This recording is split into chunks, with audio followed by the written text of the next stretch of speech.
Kijk, dat is nou Brabant en dat is nou Limburg. Okay.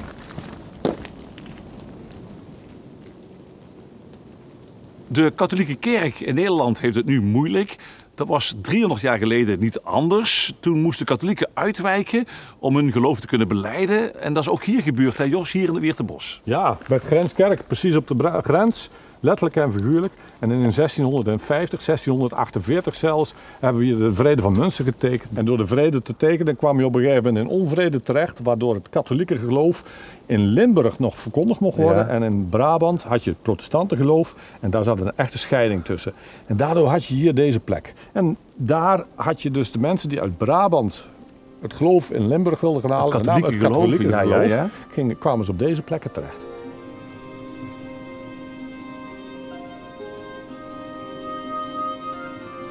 En moest het dan worden stilgehouden in Brabant? Ja, dat was juist ook op een hele afgelegen plek. Want we staan hier midden in het Weertebos. Ja. Dus dat waren dat waren ook hutjes op de hei. Ja. En wat je dan ziet is dat dat jaren gefunctioneerd heeft. En zomaar een 50 tot 70 jaar later raken die kerken ook weer in verval. Dus hier liepen wij net? Ja, dat is dus die grens op Brabant en Limburg. We zitten hier in het tijdsbeeld van 1865. Kijk hier, 1865, nu al een vervallen kapel. Toen al, ja. Toen. Nou, dan ga je in de tijd verder en kom je rond 1900.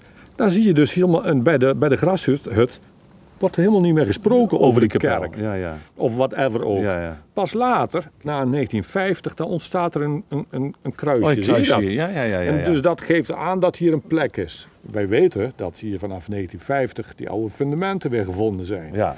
En dan zie je dus dat dat hersteld is geworden, zoals we hier nu bij elkaar zitten. Is. En dan kom je eigenlijk in een later fase, in 1978, zie je alweer Grenskerk staan. Ja. En dan zie je met de uitkijktoren de Grenskerk bij anno 2022 of 2023. Langzaamaan wordt het belang daarvan toch weer ingezien voor het behoud ervan. Nou, ik vind het mooi dat je dat dus eigenlijk helemaal terugvindt. Ja, hè? En dan of het belang is of niet, we hebben er blijkbaar behoefte aan. Ja.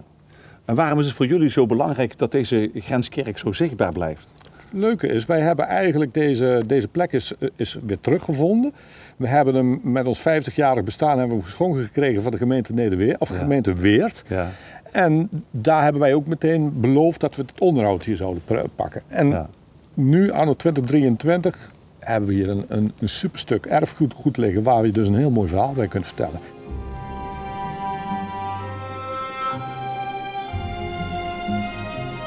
We lopen hier zo wel makkelijk binnen, maar het is toch nog altijd een beetje heilige grond, hè? Het is ook nog altijd een kerkje. Het wordt ook nog van tijd tot tijd gebruikt. Hier worden jaarlijks altijd nog wel een paar missen gehouden voor trouwerijen. Oké. En in eind jaren 90 hebben we hier zelfs nog een openluchtmis nagebootst. Er stond hier zo'n 150 man die uiteindelijk hier in de kerk was. Ja. En dat is wel heel uniek op deze plek. Een hele bijzondere plek natuurlijk. Bijzondere plek. Wat je ziet is wat je krijgt. De regen, de zon, warmte, de muggen, alles wat hier voorkomt. De muggen, de regen, muggen en het Weertebos. Het hoort erbij. Het houten bankje, droog of nat, maakt niet uit. En dat is wel waar we proberen het onderhoud ook op te laten uitvoeren. Dus wij doen hier nog onderhoud aan het grind. De muurtjes worden af en toe bijgewerkt. Daar waar verval is, proberen we het ook te herstellen. Ja. En zo houden we deze plek op een hele sobere manier in stand. Ja, dus hier wordt nog regelmatig het ja-woord gegeven. Ja, ik wil.